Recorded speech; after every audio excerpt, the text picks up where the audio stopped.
Welcome to Porch Play Chat, sponsored by the American Association for the Child's Right to Play, or more affectionately titled IPA USA. IPA USA is a USA affiliate of the International Play Association, and as part of our efforts to promote play, we've introduced Porch Play Chats, which are conversations with people who are just as passionate about play as we are. You can find all the Porch Play Chats, and there are over 200 of them, if you go to our website at ipausa.org. Up in that top right-hand corner, be a friend, follow us, subscribe, and sign up for Spotify. I think I have. It's free. Magically, every Monday morning, a new Porch Play Chat will appear in your feed. I'm Deb Lawrence, and I'm president of IPA USA. And with me on the porch today is Stephanie Goloway. Hi, Stephanie. Hi, How are Deb. So good to see you. Good to see you. I'm so excited about what we're talking about. Dr. Stephanie Goloway is a lifelong educator and advocate for play, storytelling, and imagination. She's taught preschool, elementary school, and special education, as well as been a children's librarian and professional storyteller. She is now Professor Emerita of Education at the Community College of Allegheny County in Pittsburgh, and is the author of Happily Ever Resilient, Using Fairy Tales to Nurture Children Through Adversity from Redley Press. And she loves to share the ordinary magic of resilience in her weekly newsletter and on her website.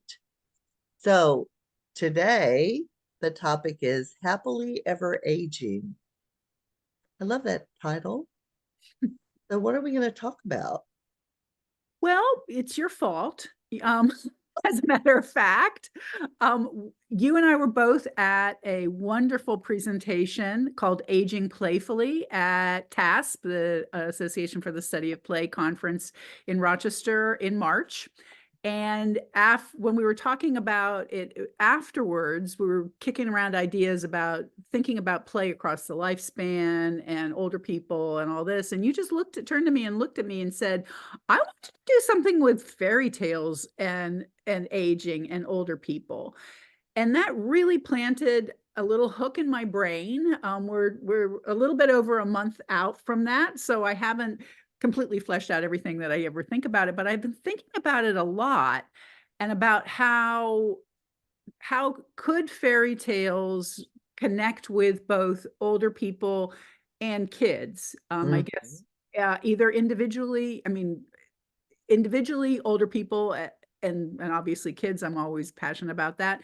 But I guess I've been especially thinking about, is there a connection that we could somehow forge between older people who are mostly have been brought up with these fairy tales Mm-hmm. and children who are honestly being deprived of fairy tales because of concerns of their teachers, their parents, because they're too scary, too violent, and all that. And we've been talking, like in previous porch chats, we talked about fairy tales as the risky play of child development and all kinds of different, children's literature, and all kinds of different ways that fairy tales are both really positive for children, but have a negative spin. Many adults have put a negative spin on them because they're thinking about them from the point of view of their adult understanding of reading these stories as opposed to the way children are interpreting them. Yeah. Oh, and I think that's so important. So how could we get older adults who have a love of those fairy tales? And if you ask me which fairy tale was my favorite, I'm not sure I could I could tell you, but the one that keeps popping into my head is Hansel and Gretel. It's the one that keeps, when I ask myself that question inside, Hansel and Gretel always seems to come up. And the other things that um, I remember all the time are the rhymes and riddles that we're still in that fairy tale time period when we would do those rhyming things with children in a classroom, and we would um, have fun and laugh about those fairy tales and those rhymes. But I don't see those in classrooms anymore either. So if Yeah. if if I was a teacher, or if I was an elder, or if I was someone who says, oh yeah, we need to find a way to get those back into classrooms or with children, what might be some ideas about that? Well, I think it's because I am an elder and I was raised in the time of teaching as a subversive activity book that was very instrumental. And I looked at, so I'm always looking for the wiggle around. Mhm. And so the one thought that I'm working on and developing is the idea that many programs, both childcare, elementary school, I mean, all the way up, have the whole idea of the grandparent reader, right? Oh Like yes. Oh yes. retired people coming in and being that grandparent figure and reading books to kids. And Hmm. so to me, part of being able to infiltrate is using existing structures that Hmm. can be then tweaked and changed a little bit. And so it's not a revolutionary idea to have older people coming into classrooms and reading, sharing books with kids. Hmm. My thought is how can we change that a little bit so that they're not just coming in and reading a book that the teacher hands to them and says, here, can you read this to the kids today? And the kids are all like, oh, it's a great experience, but build on that and really work with adults, retired people, older people, to get them to dig deeply into those fairy tales that they remember from their childhood and the nursery rhymes. I mean, there's a complete disconnect in my mind Completely. between everybody who says, oh, whoa, whoa, whoa, we want these kids to read, like by the age of 2. Um, but we're not looking at how do you build phonemic awareness. It's through those rhymes and nursery Right. rhymes. And I mean, that's what the research tells us. That's rhyming is so important. And we have this rich collection of nursery rhymes from all over the world Hmm. that can be used for fun, for laughing, because they're all goofy. They're silly. I mean, like, think about, like, Ring Around the Rosies. I Uh, know. it's just goofy stuff that children love, that also stimulates the parts of their brain that are involved in putting together phonemic awareness and all of those the less fun parts of literacy that are suddenly seem to be the most important in terms of the science of reading and all that kind of stuff. And Hmm. I think figuring out a way of bringing adults who are entrenched in as children this Hmm. rich tradition of fairy tales and nursery rhymes, and helping them to tap into their memories, what they're meaningful now, and then work with them so that they can actually go into classrooms and not just necessarily read fairy tales to children. Although it's hard for me to imagine a classroom teacher, if a person said, I want to read Hansel and Gretel, Hmm. most classroom teachers are not going to say, no, you cannot, because the witch, the witch dies in the end. Therefore, it's bad. Dies in the oven. Yeah. She fries in the oven. We don't want to. I think it's harder for teachers to Say no to an older adult. I'll bring my cane Yeah. Oh and my I'll whack goodness. you with it if you don't let me read this fairy tale. So I think that's part of the subversive part of it. But Mhm. more than just reading, I think that I have this vision of what would it be like if people really dig deep into these fairy tales. And there is some work being done in other parts of I've just scratched the surface. I just found a couple of books that I've ordered about people doing work with fairy tales with older people to help them reflect on their own lives and their own developmental process, which sound really intriguing. But if you do that and you know the story, Mhm. know it from memory from a child, you dug into it, and you have some simple storytelling techniques, strategies, encouraging people to do stuff. Wouldn't it be great if you could actually have people come in and tell the stories in a casual situation with kids? Like, Well, and the other thing that I see missing is flannel stories. yes. Do you, I mean, can you imagine? Uh, Students in my classroom, in my college classroom, have never seen a flannel board. Mhm. Never. ever seen a flannel board. And so we have stories, we have flannel stories. And so I bring one out and I tell a story with the flannel board. They go, that's really cool. And I said, yes, and you too could do it. Yeah, yeah. Actually, my newsletter, I try usually like once every month to 6 weeks. I throw in the idea of flannel board stories as a way of supporting that. I mean, I love books. I mean, Yeah, I you love love books. I love books. But I think that when we're talking about how to build resilience in children and also how to build emergent literacy skills, the imagination and being able to visualize in your head is Mhm.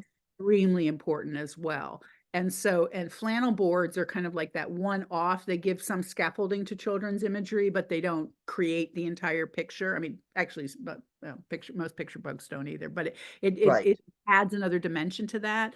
Or puppets. I mean, I'm a big puppet person and finger puppets. And there are a lot of really easy strategies that used to be very common in classrooms that support storytelling and Mhm. and are tailor-made for being able to add a little bit of both a little bit of oomph for kids if we think we need their engagement. I to use those things to engage kids. I've personally have found that you can just eyeball to eyeball is probably the most engaging thing.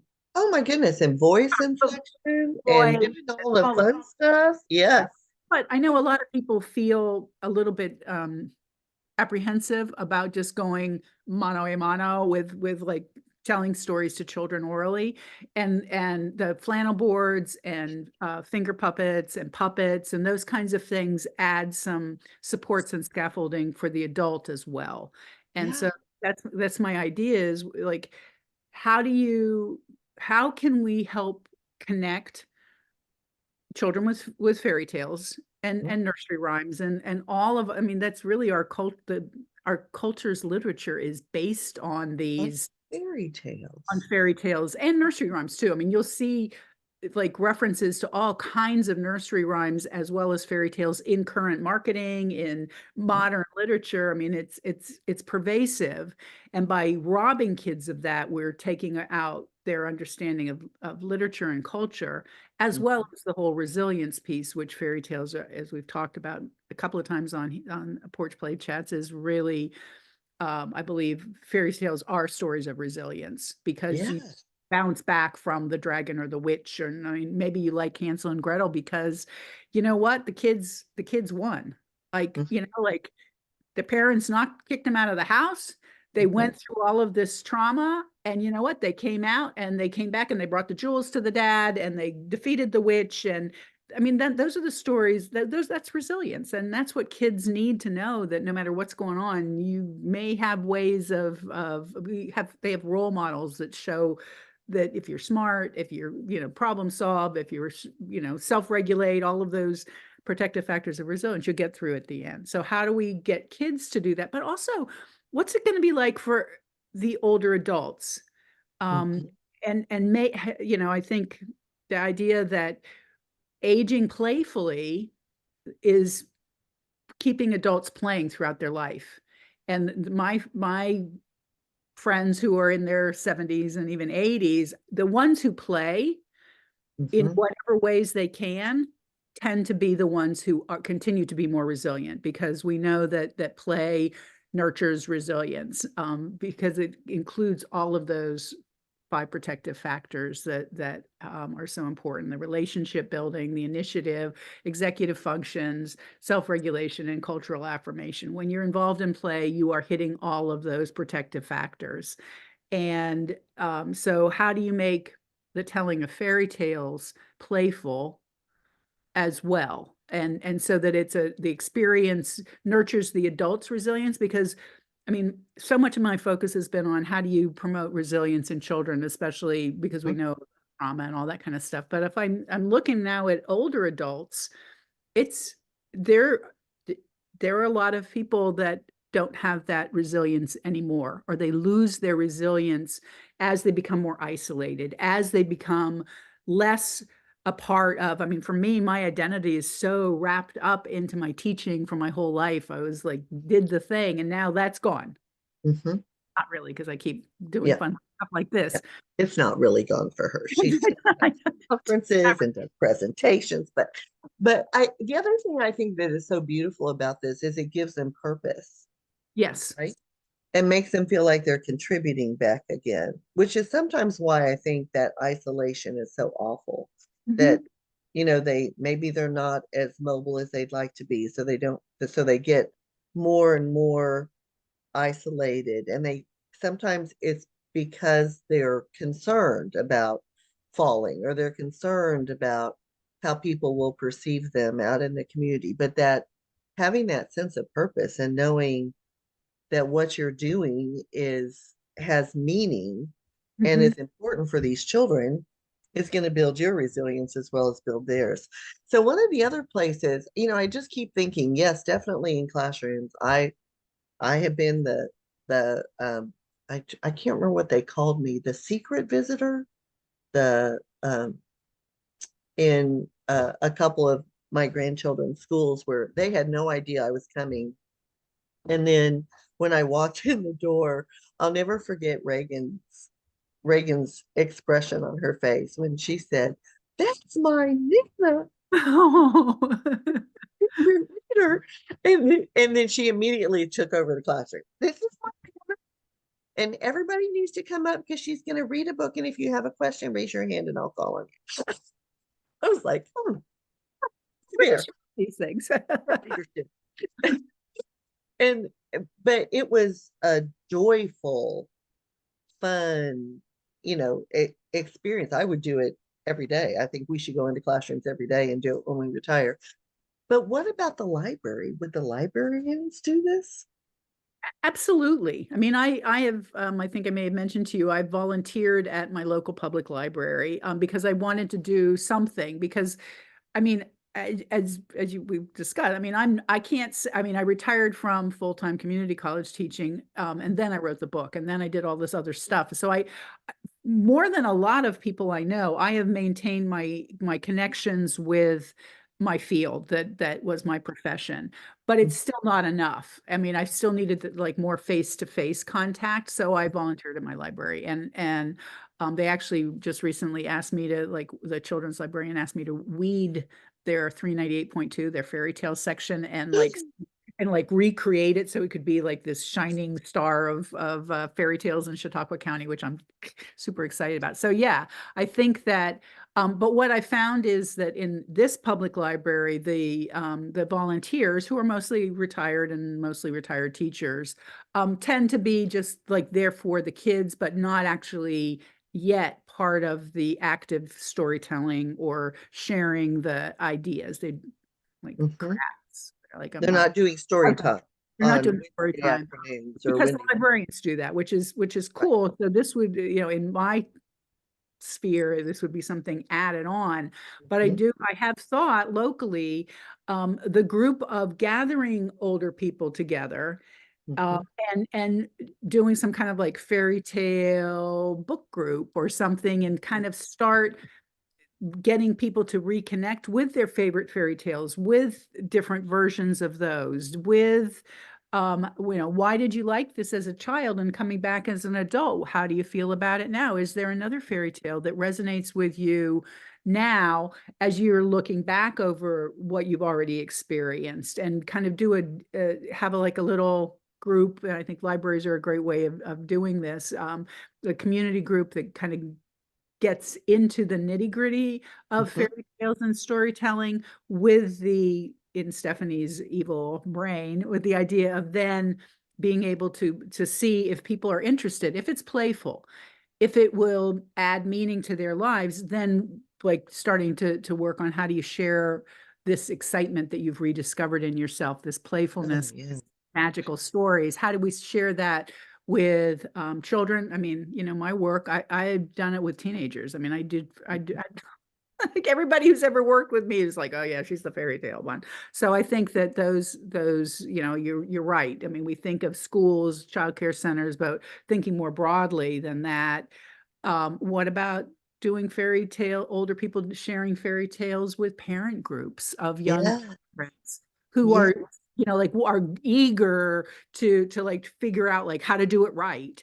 And Mhm. they might be more interested in an older person sharing what they know about fairy tales and how to share fairy tales with your kids than they would be about like, yeah, I don't know about this. I mean, like as you know, my daughter is pregnant with my first grandchild, and I like, I mean, she knows. I mean, she's got Google. She really doesn't need me for any of the like all of the pieces of equipment and all of this stuff that I never heard of. I was like, somehow you became an adult without these things. So, Right. but maybe, thinking about young parents who are hungry for additional information about how to be a good parent, and Mhm. could older people, like share fairy tales with parents, and how this is how you can use these fairy tales with your kids. I don't know. I mean, I think there are. Oh, I think there's an infinite number of ways to make people feel purposeful and meaningful and relevant in their community. I'm just thinking, all the festivals that they have in the springtime and in the summer. Wouldn't it be fun just to take a big blanket and read to children fairy tales, reading to children? Just you don't have to have a booth. You're just gonna go with what kids want Nobody will know. Who's that weird woman in the crowd that sitting on a blanket?